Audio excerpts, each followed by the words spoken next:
ব্লাউজের হুকটা খোলার সাথেই পাখি চমকে ওঠে। রাত প্রায় 2টা বাজে। এই সময় পাখি ঘুমের মধ্যে এমন অনুভব করে কেউ একজন তার শরীরটা নিয়ে আপন মনে ভোগ করতে চাচ্ছে। এই, কে আপনি? ছাড়ুন বলছি আমাকে। আমি তাড়াহুড়ো করে রুমের বাল্বটি জ্বালিয়ে দিলাম। আমি নিখিল, প্লিজ বাল্বটা নিভাও এখন। নিখিল ভাইয়া তুমি? কিন্তু আমার সাথে এসব কি করছো? হ্যাঁ, চুপ কর, মামা মামি জেগে যাবে তো। ছি ভাইয়া, তুমি এতটা খারাপ যে নিজের মামাতো ভাইয়ের বউয়ের সাথে এত খারাপ কাজ করতে চাইছো? এই বকবকানি বন্ধ করো। আর শোনো, আমি তোমাকে অনেক ভালোবাসি, কিন্তু আমি তোমাকে ভালোবাসি না। তুমি একটা খারাপ ছেলে, লম্পট, দুশ্চরিত্রা। বিশ্বাস করো পাখি, অনেক ভালোবাসি তোমাকে আমি। তুমি কি যাবে এখন আমার রুম থেকে? না, যাব না। তোমার কাছে আজ ভালোবাসা আদায় করেই ছাড়বো। এটা বলেই আবার পাখির উপর ঝাঁপিয়ে পড়ে জোরাজোরি করতে লাগলো নিখিল। এইসব দেখে পাখিও চিৎকার শুরু করে, মা বাঁচাও, বাবা তোমরা কোথায়? এমন কান্নাকাটি শব্দ শুনে পাখির শ্বশুর শাশুড়ি জেগে যায় আর পাখির রুমের সামনে আসে। কি হয়েছে বৌমা, কান্না করছো কেন? দরজা খোলো। নিখিল পকেট থেকে একটা চাকু বের করে ভয় দেখায়। পাখির সাথে সাথে বলল, না মা, আমি খারাপ স্বপ্ন দেখেছি, তাই এমন চিৎকার করলাম। ও আচ্ছা, ঠিক আছে, ঘুমাও, তবে বাতি নিভিয়ে। ঠিক আছে মা। এবার মা চলে গেল। নিখিল বলল, এবারের মতো ছেড়ে দিলাম, তবে খুব তাড়াতাড়ি আবার দেখা হবে। এই বলে নিখিল চলে গেল। পরের দিন দুপুরবেলা ডাইনিং টেবিলে সবাই ভাত খাচ্ছিল। আমি সবাইকে খাবার পরিবেশন করছিলাম, সাথে নিখিলও আছে। নিখিল আমার স্বামীর ফুফাতো ভাই, এই বাড়িতে থাকে। শ্বশুর আমাকে বলল, বৌমা তুমি নাকি গতকাল রাতে ভয় পেয়েছিলে। আমি কিছু বলার আগেই নিখিল আমাকে ইশারা করলো কথাটা না বলার জন্য। আমি একটু হাসি মুখে বললাম, আব্বা আমি দুঃস্বপ্ন দেখেছিলাম, তাই ঘুমের মধ্যে চিল্লাচিল্লি করেছি। কিন্তু তোমার শাশুড়ি বলেছে তুমি নাকি কান্নাও করেছো। আব্বা হয়তো ঘুমের মধ্যে কেঁদেছি, ওসব নিয়ে আপনাদের চিন্তা করতে হবে না। শাশুড়ি বলল, তারপরও আগামীকালকে হুজুর থেকে একটা তাবিজ নেব, দেখবে সব ঠিক হয়ে যাবে। আর হ্যাঁ, আজকে তো বৃহস্পতিবার রাত, আমার ছেলে আসবে, তার যেন যত্নের কমতি না হয়। আম্মা আব্বা আপনাদের চিন্তা করতে হবে না, আমি আছি এই সংসারে নিজের মতো করে সব গুছিয়ে নেব। এদিকে নিখিল কোনো কথা না বলে চুপচাপ খেয়ে যাচ্ছে, কারণ সে যদি ধরা পড়ে যায়। রাতের বেলা কলিং বেলের শব্দ হলো। আমি তখন ঘুমিয়েছিলাম। শোয়া থেকে উঠে দরজা খোলার সাথে সাথেই আমার গালে সজোরে থাপ্পড় পড়ে গেল। আমি রীতিমতো ভূত দেখার মতো চমকে উঠলাম। দরজা খুলতে এত দেরি করিস কেন? আমি ঘুমিয়ে পড়েছিলাম, আর তাছাড়া আমার শরীরটাও বেশ ভালো যাচ্ছে না। চুপ কর তো, মাথা গরম করবি না।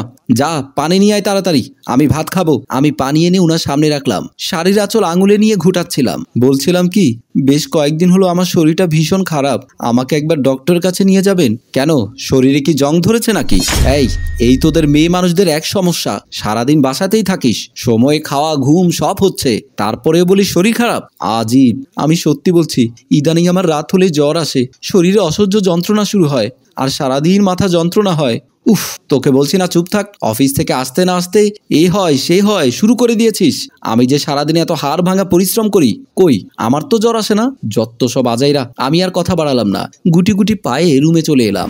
রুমে এসে ভাবলাম আমার স্বামীর কাছে এগুলো কোনো রোগ নয়। এই তো সেদিন আমার হাতটা কতটা পুড়ে গেল, যন্ত্রণায় ছটফট করতে লাগলাম, কিন্তু উনার কাছে এটা কোনো বড় বিষয় ছিল না। উনি পোড়ার মলম আমাকে দিয়ে দিলেন, একবারও দেখলো না হাতটা কতটা পুড়েছে।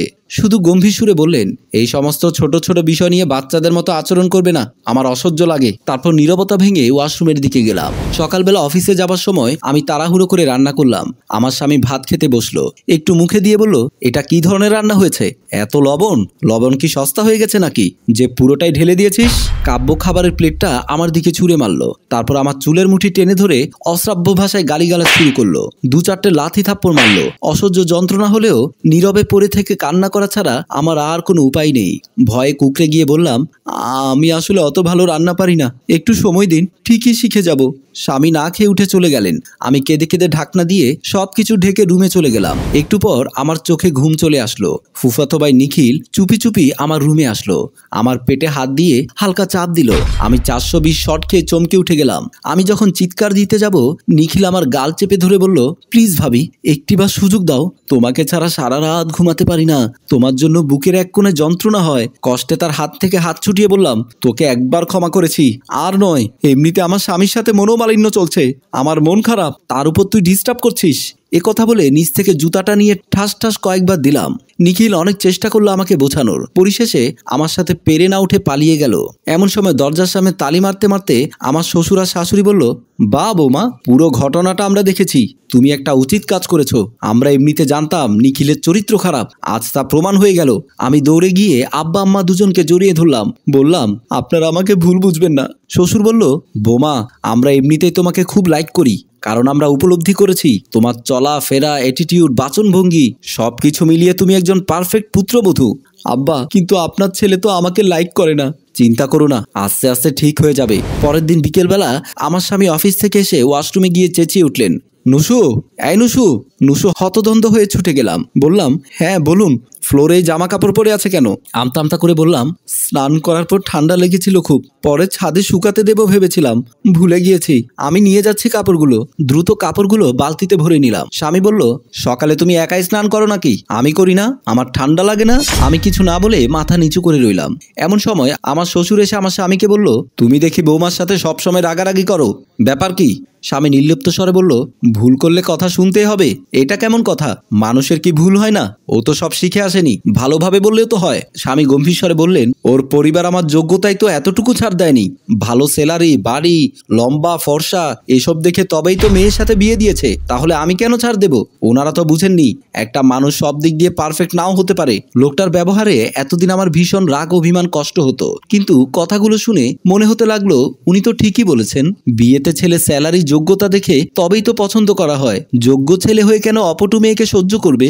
আর কিছু না বলে আমার স্বামী ওখান থেকে চলে গেলেন। রাতে শুতে গিয়ে স্বামী আমায় জড়িয়ে ধরে বলল, শোনো বউ, তুমি নিখিলকে যে শাস্তি দিয়েছ, আমি সব কিছু আম্মার থেকে শুনেছি, এবং আজকের থেকে তোমার প্রতি আমার ধারণা সম্পূর্ণ পাল্টে গেল। তোমায় এতদিন বুঝতে পারিনি বলে এত রাগারাগি করেছিলাম। আসলে কেউ কখনো পারফেক্ট হয় না, এবং পারফেক্ট হয়ে জন্ম নেয় না, নিজের মতো করে পারফেক্ট বানিয়ে নিতে হয়। সম্মানিত দর্শক, আল্লাহ বলেছেন তার পবিত্র কোরআনে, প্রেম, ভালোবাসা, রাগ, অনুরাগ সবকিছু তারই সৃষ্টি। তাই সংসার জীবনে একটু মান অভিমান থাকবে, নিজেদের মতো করে মিলিয়ে নেবেন এবং মানিয়ে নেবেন। ধন্যবাদ। গল্পটি ভাবনা প্রযোজনায় মঞ্জুর মোর্শেদ, পরিচালনায় রেজাউল কবির চৌধুরী, ক্যামেরায় হানিফ।